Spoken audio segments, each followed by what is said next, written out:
नमस्ते मंडळी, hi hello, कशा आहात?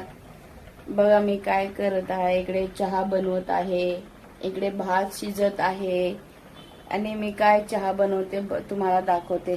एक मिनिट.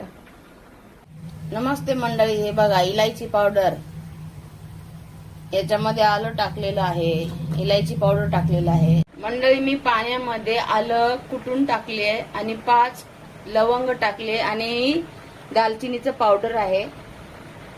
काळी चहा बनवते मी, आयुर्वेदिक चहा खूप चांगली असते. डोकं कुणाचं दुखायला लागलं असेल, सर्दी झाली असेल कोणाला, हे चहा एकदम मस्त आहे. काळा चहा, ब्लॅक टी याला म्हणतात.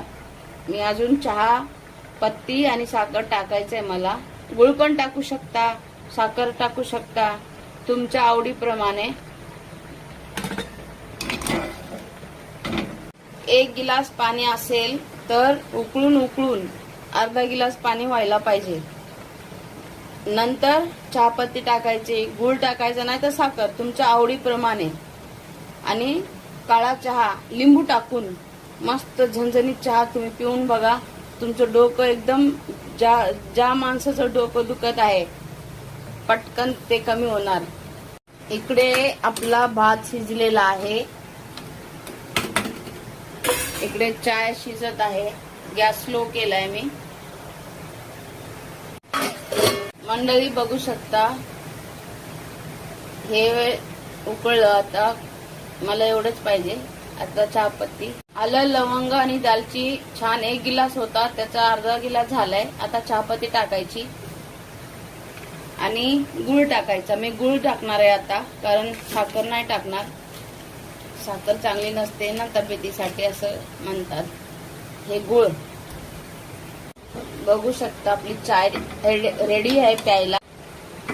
बघू शकता काळी चहा आपली तयार आहे प्यायला, ब्लॅक टी. आणि आता मी लिंबू. हाताने मोबाईल पकडलीये आणि एका हाताने चहा ओततीये. काय करणार? हे बघा ब्लॅक टी. आता हा लिंबू थोडस पिळणार आहे मी आणि पिणार. गुळ टाकल्यामुळे तेल सारखं लागलंय बघा. आता हे लिंबू पिळणार आहे मी. टॅन. वाव, काय मस्त चहा बनते ना. तुम्ही एकदा बनवून बघा मित्रांनो, भावांनो, बहिणींनो. तुम्हीच म्हणसाल खरंच काय चहा बनली. दुधाची चायची गरज नाही, कॉफी प्यायचं नाही.